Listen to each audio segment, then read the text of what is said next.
Coming up next on Arizona Horizon, we'll hear arguments for and against a ballot measure that calls for a variety of election regulations.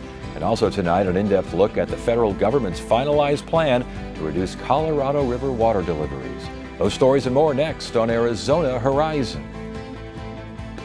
Arizona Horizon is made possible by contributions from the Friends of Arizona PBS, members of your public television station.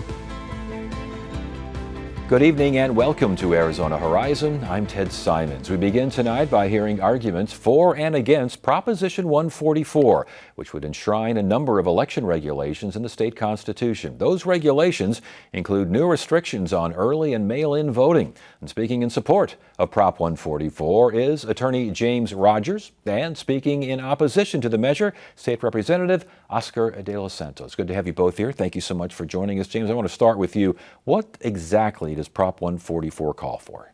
Well, the first thing it does is it enshrines in the Constitution the principle that only citizens should be able to register to vote. It also says that only citizens can vote and that the elections in Arizona should be decided by the votes of eligible citizen voters. The next big thing it does is it says that foreign money can't be used to influence Arizona elections. It also requires that all counties have to allow voters to tabulate their votes at the election sites on Election Day. And it also requires voter ID for all forms of voting in the state. Let's go through these one by one. Let's start with the idea that only citizens can register and vote in Arizona elections. Why not put that in the Constitution? Ted, it already is in the state constitution, and Prop 144 is a Trojan horse that uses things that sound good and that are popular, like the citizen-only voting, like the prohibition on foreign money in our elections, things that everybody basically agrees with, to sneak in a provision that effectively ends or makes it really, really difficult to vote by mail. Voting by mail is how roughly 80% of Arizonans choose to cast their ballot, and Prop 144 is going to infringe on the freedom of the people to do that. Is this are these other aspects, the foreign contribution, first of all, what does that mean, foreign national contributions to elections here in Arizona? It means that foreigners can't spend money to influence elections in our state. And that is not in the Constitution, and that's not in Arizona law. The register to vote provision is actually not in the Constitution. There's a law that says that, but it's never been enshrined in the Constitution. So that ensures that the legislature can't ever change that law. Just to be clear, the prohibition on foreign money in U.S. elections is already federal law, and what you didn't hear him contest was the fact that no non-citizens, in Arizona are voting. In 2020, Attorney General Mark Brnovich, a very conservative Republican, undertook an investigation of voting in Arizona because there were a lot of claims from far-right extremists who said that there was all kinds of fraud in our elections. He spent over 10,000 hours of attorneys and investigators looking into that. Over $2.5 million of taxpayer money was spent on that investigation. You know what he found, Ted? Absolutely nothing. Okay, the idea, again, for national influence, non-citizens voting and registering here. First of all, is that an issue? Secondly, if it's already state and or federal law, what's the point of putting this in front of voters and getting it in the Constitution where it stays? Well, so there's two issues we've been talking about. So on the foreigners voting in Arizona elections, since that time, the federal government has opened up a database that DHS has that lets county recorders check their voter rolls against federal databases, and they have found foreigners registered to vote. The Yavapai County Recorder just came out and listed the number that she's found, and County Recorder Justin Heap has also found.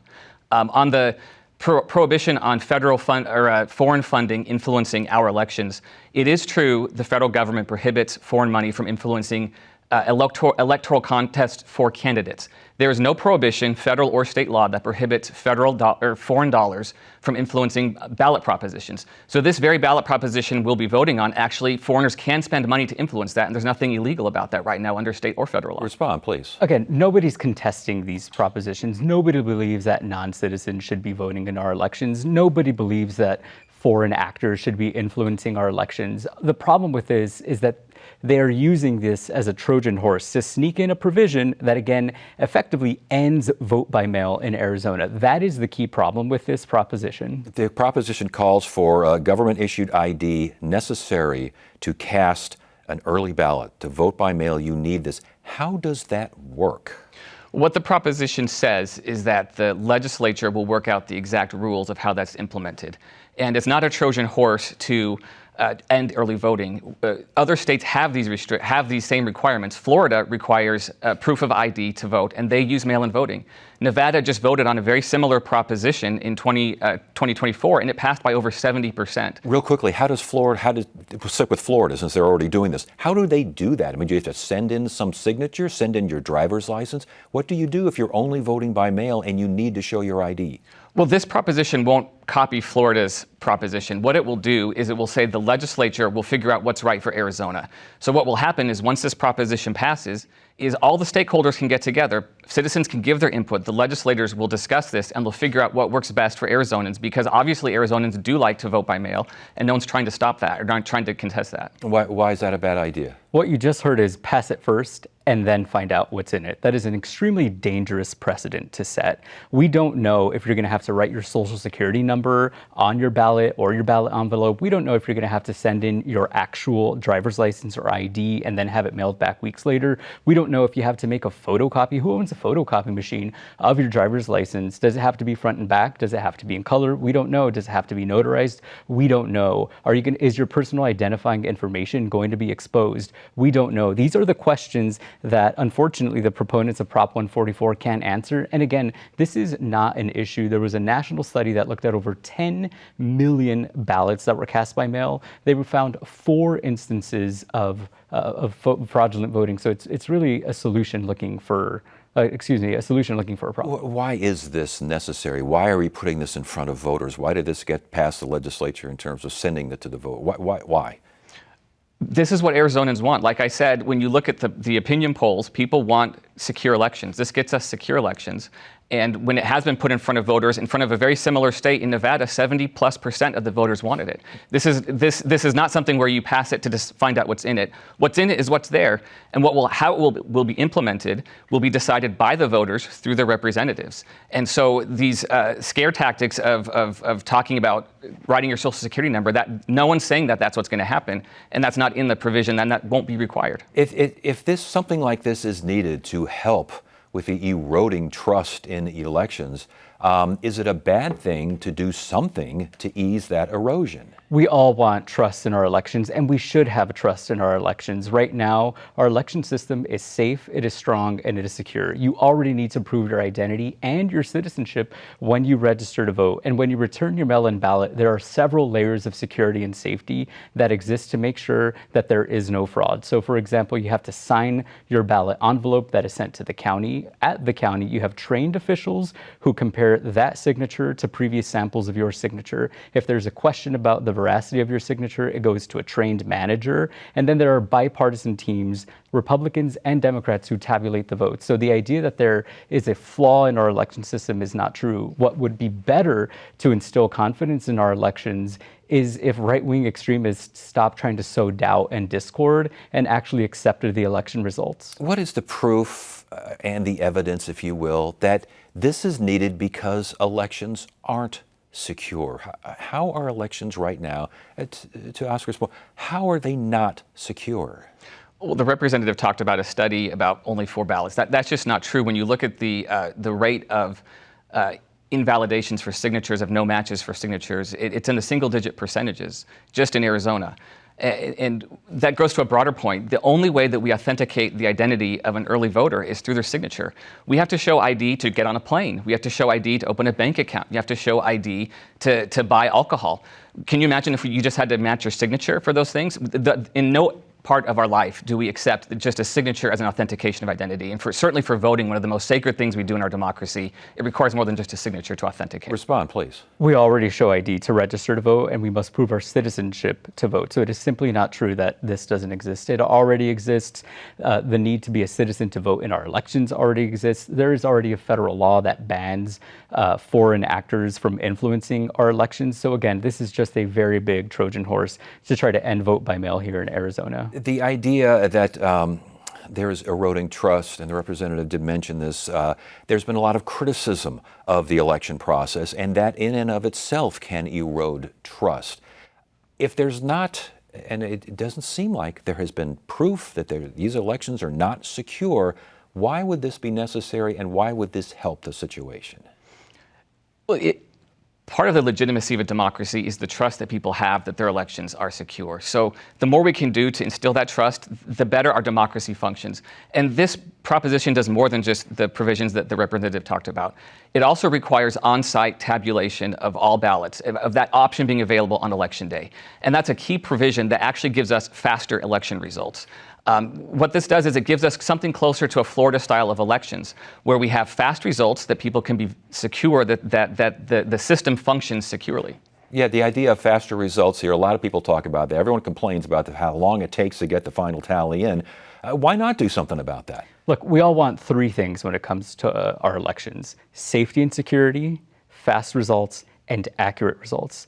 I'm totally in favor of the option of voters tabulating their results on site. The problem, again, is that they're using ideas that could be good or that are popular in order to sneak in this very dangerous provision that's going to end vote by mail. So again, I have no problem with many of the provisions in Proposition 144. The main issue is that they're using them to disguise their true intent, which is to attack vote by mail. 80% of Arizonans choose to vote by mail. If those people are not given that option, they're going to start voting by mail, voting on election day. The lines are going to be out of control. We simply don't need this, and he cannot cite any single instance of voter fraud in Arizona that is, swinging elections here. James, last word on this. Florida and Nevada have similar provisions that require ID to vote. They have mail-in voting. We can do the same thing here, and it's not going to end the world. Because 80% of Arizonans vote by mail, and Arizonans, the legislature will adopt the rules that will implement how ID is required for voting. There's not going to be some great change that's going to disenfranchise them, because the legislators are going to do something that gives those 80% of the people the right to continue to vote the way that they like. James Rogers, again, thank you so much. Representative Oscar de los Santos, thank you as well. Again, Proposition 144. Good to have you both here. Thanks for joining. Thank you. Thanks.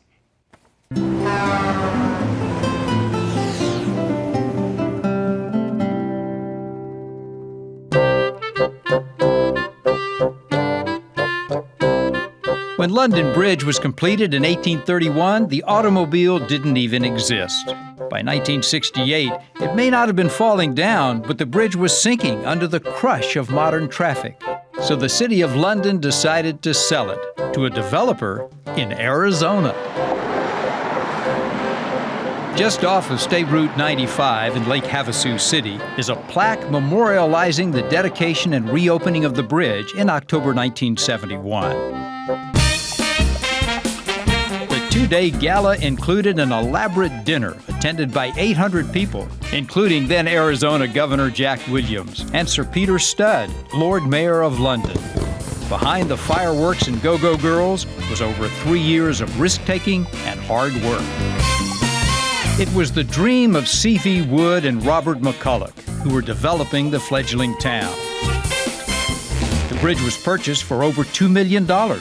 The 22 million ton structure was dismantled, each stone numbered, and shipped 10,000 miles to Long Beach, California, and then trucked to Lake Havasu's Colorado riverbank. It took 40 workers 3 years to reconstruct the bridge. The original 19th century construction crew of 800 took 7 years, and 40 laborers died. The bridge survived the German Blitz of London during World War II. Its light poles are made from cannons seized from Napoleon's army at the Battle of Waterloo in 1815. The metal melted down and forged into lamps. Today, the London Bridge attracts over 1.5 million sun-seeking visitors a year, exceeded only by the Grand Canyon.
money are we talking about? A lot. Nothing succeeds like excess. I would do anything for this family. It's the stuff of dreams. I'll make him sorry. Where are they? Everyone said we couldn't lose. Not on our side. I'm warning you.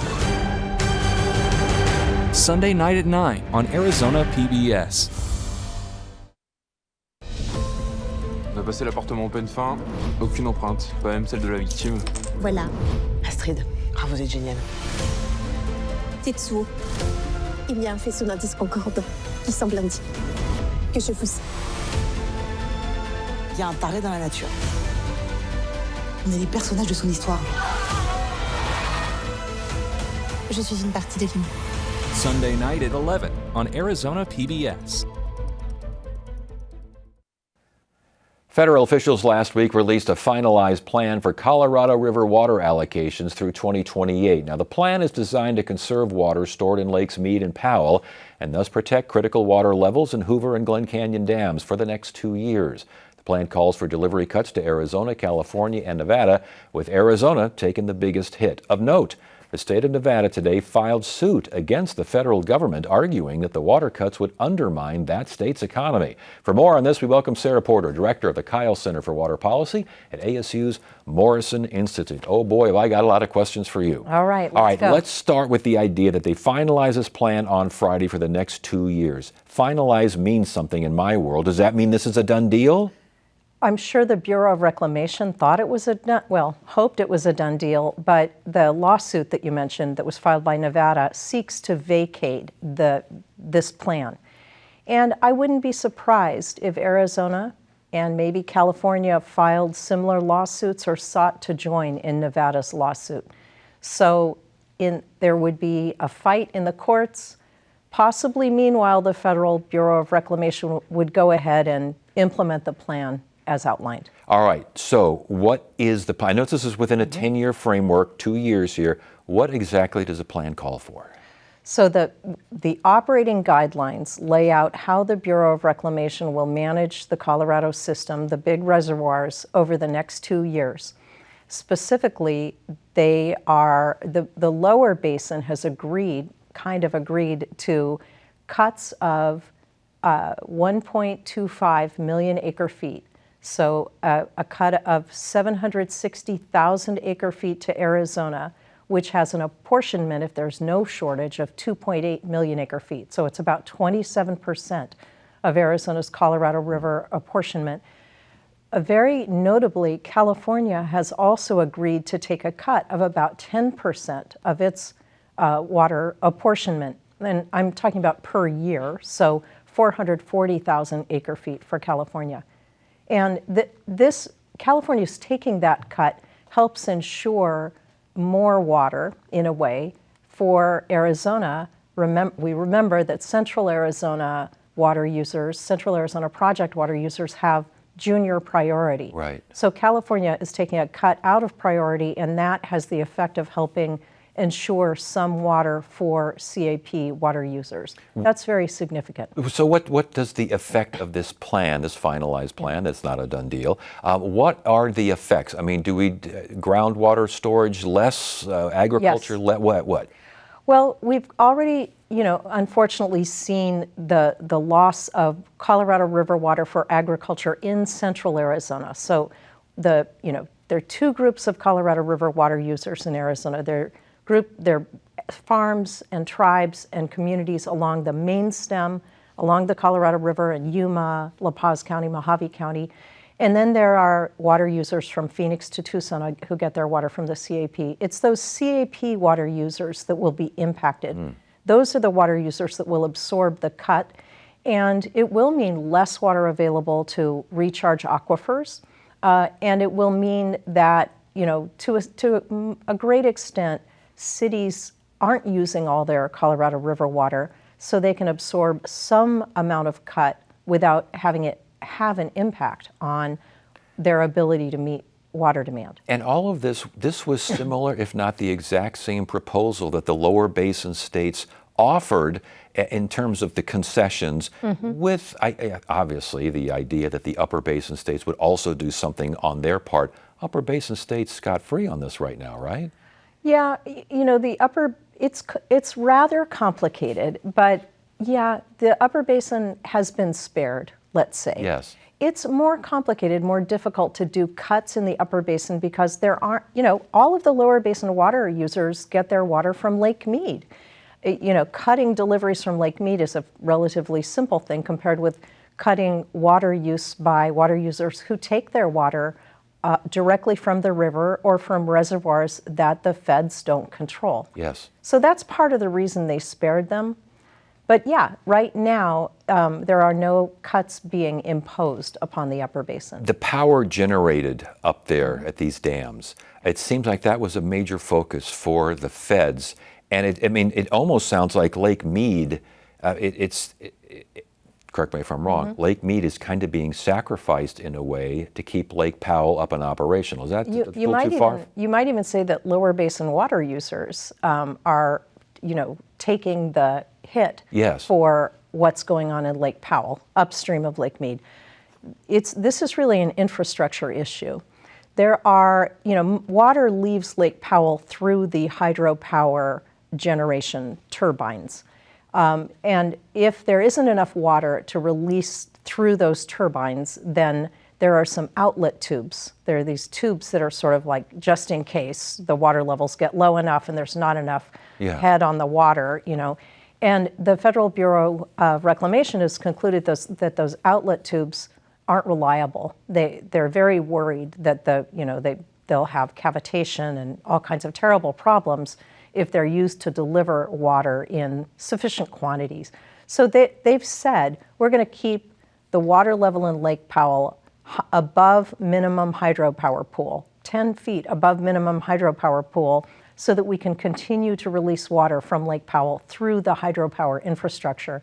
But that means potentially a lot less, you know, it means that keeping water levels up in Lake Mead is sacrifice because they will limit how much they release from Lake Powell in order to keep the elevations up. It sounds like, all things considered, this wasn't so bad for air. Put it this way, could have been a whole lot worse. Yeah. Well, not only, it could have been what was outlined in the decision-making framework, which is part and parcel of what the Federal Bureau has sort of now said is going to be its way of doing things. They've contemplated much, much deeper cuts, and they have made it clear that they could do those cuts in mid-year if it's called for. So that's why we can't say that this lower basin plan is for certain over the next 2 years. If we had another bad winter, the Bureau has said we have the authority to impose very deep cuts. What if we have a good winter? What if we have a super El Nino? If we have a good winter like 2023, we could have a few years of continued negotiations and work and trying to get to some solution, but it wouldn't be enough to save the system. We would have to have a once in 100-year kind of winter to help this system. So with that in mind, what do people need? Do we expect our water rates to go up? Do we expect, obviously the water's going to keep coming out of the taps here. Yep. But rates are going to have to go up, aren't they? They absolutely will. We need to get used to paying higher rates for water so that our water providers can stay water secure and keep us water secure.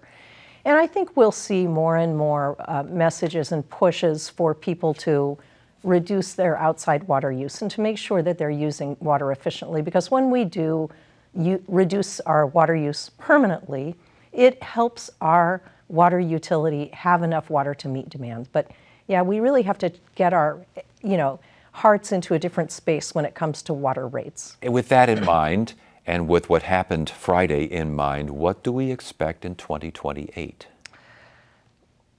Well, 2028 would be a repeat of the exact same cuts that have been outlined in 2027 if Lake Powell is high enough to make that happen. If we have a good enough winter, then we'd have just a a repeat of the cuts and the deliveries that we're expecting for 2027. But we don't know what will happen with this lawsuit that Nevada has brought. By that time, it's possible that the court could have taken a decision in that lawsuit, potentially even vacating the record of decision, the environmental impact statement, and the operating guidelines. Yeah. So then we'd be back to the drawing board. Oh, good. Yeah. That's great. We've been going through. Real quickly, before we go, we're kind of running out of time here, but Arizona does have a case, does it not? They're supposed to deliver water to us. Yeah, you could almost cross out Nevada and write in Arizona in the Nevada complaint, and it would be, people in Arizona have many of the same claims as Nevada. And this is really part of it's at the heart of the dispute between the upper and the lower basin. Yes. Sarah Porter, ASU Kyle Center for Water Policy at the Morrison Institute. Oh boy. Thanks for being here. Thanks for explaining all this, because there's a lot to explain, and we really appreciate your insight. Thank you. And that is it for now. I'm Ted Simons. Thank you so much for joining us. You have a great evening.